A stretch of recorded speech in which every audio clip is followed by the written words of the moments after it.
In Genesis 28, Jacob's journey begins with a blessing and a new destiny. After the tension with Esau, Isaac calls Jacob for a meaningful farewell and gives him instructions. He is to go to Haran, the land of his mother, and marry one of the daughters of Laban, his uncle. Before leaving, Isaac blesses Jacob, giving him the same promise he gave to Abraham: he will be the father of a great nation and will inherit the promised land. Jacob then leaves Beersheba, alone and uncertain about the future. On the way, he stops to rest and, as he falls asleep, has a powerful vision. He sees a ladder connecting earth to heaven, with angels ascending and descending it. At the top of the ladder, God reveals himself and reaffirms the promise: the land where Jacob sleeps will be his, and his descendants will be as numerous as the dust of the earth, blessing all families. God assures Jacob that he will be with him, protecting him wherever he goes. When Jacob awoke, he marveled and declared, "Surely the Lord is in this place, and I did not know it." He lifted the stone he had used as a pillow, anointed it with oil, and named it Bethel, which means, House of God. In a moment of faith and commitment, Jacob made a vow of faithfulness, promising that if God would protect him, he would serve the Lord. Stay with us until the end for an inspiring message that could change your life. Biblical Insight. Genesis 28 is a chapter of divine promise and revelation. The blessing given to Jacob by Isaac marks the continuation of God's covenant with Abraham's descendants. Isaac's command for Jacob to go to Haran and choose a wife from among his mother's relatives reflects the importance of continuing the lineage, preserving the purity of God's calling for his chosen people. The vision of the ladder is central to understanding the relationship between God and man. This ladder represents a direct connection between heaven and earth, symbolizing that God is involved in human affairs and that his purpose will be fulfilled.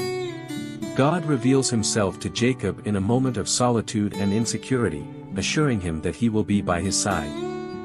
This encounter transforms Jacob's destiny, from a fugitive to an heir of the divine promise. The anointed stone and the declaration of Bethel indicate a new point of worship and the awareness that God can be found anywhere.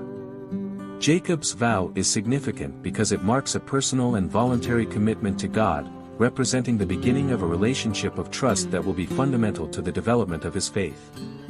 Archaeological context. Chapter 28 of Genesis occurs mainly between Beersheba and Haran, important sites in the archaeological and historical context.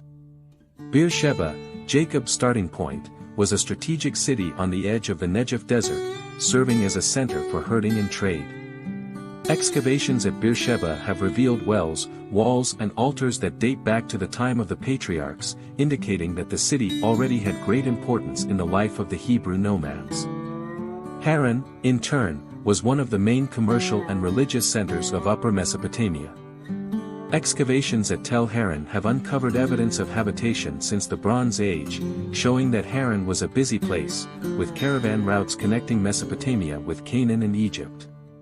The practice of erecting stones as monuments, as Jacob did at Bethel, was common in Canaanite and Mesopotamian cultures, and many such mashebas or standing stones have been discovered, marking places of worship or important events. Bethel, where Jacob had his vision, was a significant religious center in the history of Israel. Excavations in the Bethel area indicate traces of settlements and shrines, suggesting that the area was inhabited and revered as early as the time of the patriarchs, corroborating Bethel's spiritual role as a place of encounter with God. Biblical studies. Jacob's vision in Genesis 28 is one of the most discussed and interpreted episodes in biblical theology. The ladder connecting heaven to earth is seen by many scholars as a representation of Christ's intermediary role in connecting God and humanity. Furthermore, the site of Bethel becomes a spiritual reference point in the life of Jacob and the people of Israel, being mentioned at various points throughout the Old Testament. God's promise to Jacob is discussed as a reaffirmation of the promises given to Abraham and Isaac, showing the continuity of God's chosen lineage and God's commitment to be with his people. Jacob's decision to anoint the stone and name the place Bethel is interpreted as an act of faith, a renewed commitment to God, and a symbol of spiritual awakening. Jacob's vow is analyzed by theologians as a milestone in his journey of faith, in which he begins to develop a personal relationship with God.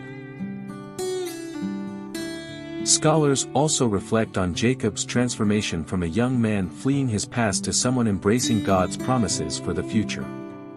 This chapter is considered the beginning of Jacob's spiritual transformation, which would later be renamed Israel, the father of a great nation. Archaeological discoveries at Bethel, Haran, and Beersheba reveal practices and customs that underpin the narrative of Genesis 28.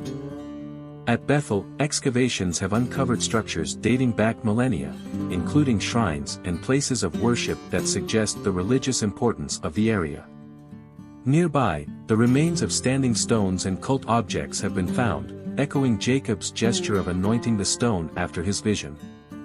Haran also offers fascinating finds. Tel Haran, the archaeological site associated with the biblical city of Haran, has yielded documents and inscriptions that show the city as a religious and commercial center in the Bronze Age. These records confirm the value that the city would have had for a patriarch like Jacob, who sought not only refuge but also a home among his kin. At Beersheba, wells, altars, and settlements provide a glimpse into the nomadic activities and social structure of the people of the time. The practices of erecting stone monuments and anointing sacred objects are documented in Mesopotamian and Canaanite texts, reinforcing that Jacob's actions at Bethel reflected widely practiced customs that connected the physical world with the spiritual. These archaeological discoveries provide a more detailed look at the life and religion of the time, adding depth to the understanding of the chapter. Connecting the past to the present. The story of Jacob in Genesis 28 is a reflection of the spiritual journeys that many people still face. Just as Jacob set out alone and on the run, many of us find ourselves, at some point, searching for purpose and direction in times of uncertainty. The vision of the ladder between heaven and earth is a powerful metaphor for connecting with the divine, representing the idea that God is accessible even in our most vulnerable moments. Jacob's declaration, "Surely the Lord is in this place, and I did not know it," is a reminder that we can find meaning and divine presence in the most unexpected places. Jacob's commitment at Bethel reflects the importance of spiritual markers, which can be times or places when we decide to commit to something greater.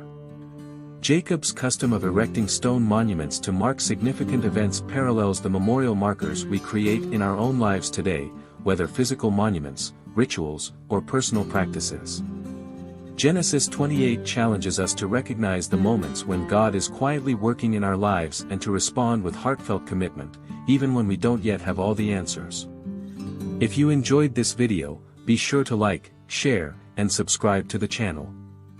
And remember, each day is a new opportunity to call on the name of the Lord. Until next time.